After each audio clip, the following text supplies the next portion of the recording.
Hello guys, welcome back to our channel big star bunny. Friends, నేను మీ జిలాన్. ఈ వీడియోలో big boss season 8 title winner ఎవరయ్యారనేది ఈ వీడియోలో మాట్లాడుకుందాం. ఫ్రెండ్స్, ఫినాలే ఎపిసోడ్ అయితే చాలా ఇంట్రెస్టింగ్గా అయితే ఉండబోతున్నది. ఎంతోమంది సెలబ్రిటీలు అయితే వచ్చారు. అలాగే చీఫ్ గెస్ట్గా రామ్ చరణ్ కూడా రావడం అయితే జరిగింది. ఫ్రెండ్స్, ఇప్పటికీ 105 days అయితే మన కంటెస్టెంట్స్ అయితే జర్నీ అయితే చేశారు. ఈ సీజన్లో ఎన్నో ట్విస్టులు అలాగే ఎన్నో టర్నులు అయితే చూసాం కదా. ఫైనల్గా టాప్ 5లో అవినాష్, ప్రేరణ, నబిల్, గౌతమ్, నబిల్ ఈ 5 కంటెస్టెంట్స్ అయితే ఉంటారు కదా. టాప్ 5 కంటెస్టెంట్గా అవినాష్ అయితే ఎలిమినేట్ అయిపోయాడు.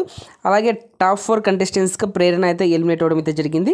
అలాగే టాప్ 3 కంటెస్టెంట్గా నబిల్ అయితే ఎలిమినేట్ అవ్వడం అయితే జరిగింది. ఫ్రెండ్స్, ఈ 3 కంటెస్టెంట్స్కి సూట్ కేస్ ఆఫర్ అయితే ఇచ్చారు. కానీ ఈ 3 కంటెస్టెంట్స్ రిజెక్ట్ చేయడం అయితే జరిగింది. ఇప్పుడు ఫైనల్గా 2 కంటెస్టెంట్స్ అయితే ఉంటారు, నిఖిల్ అలాగే గౌతమ్. ఈ 2 కంటెస్టెంట్స్ టాప్ 2లో ఉంటారు. ఈ 2 కంటెస్టెంట్స్ కూడా సూట్ కేస్ అయితే ఆఫర్ చేశారు, ఎంతో మోటివేట్ కూడా చేశారు. కానీ ఈ 2 కంటెస్టెంట్స్ సూట్ కేస్ని రిజెక్ట్ చేయడం అయితే జరిగింది.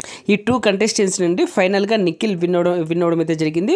Friends, big boss season 8 title winner Nikhil win అవడం అయితే జరిగింది. రన్నర్ అప్గా గౌతమ్ విన్ అవడం అయితే జరిగింది. ఫైనల్గా డిజర్వింగ్ కంటెస్టెంట్ అయితే విన్ అవడం అయితే జరిగింది. ఫైనల్గా ఈ సీజన్ కొద్దిగా హిట్ అవడానికి కారణం ఓన్లీ గౌతమ్, నిఖిల్. ఈ 2 కంటెస్టెంట్స్ మధ్య రైవాలిటీనే ఇందుకు కారణం. స్పెషల్లీ వైల్డ్ కార్డ్లో గౌతమ్ రావడం వల్ల ఈ సీజన్కి హిట్ అయితే వచ్చింది. ఫ్రెండ్స్, నా ఒపీనియన్ ప్రకారం గౌతమ్ సూట్ కేస్ తీసుకొని ఉంటే బాగుండేది అని నా ఫీలింగ్. మరి మీరేమంటారు? కామెంట్ బాక్స్లో మెన్షన్ చేయండి.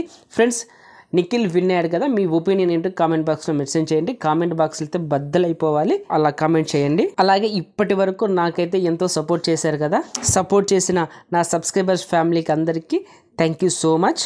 Okay friends, bye friends.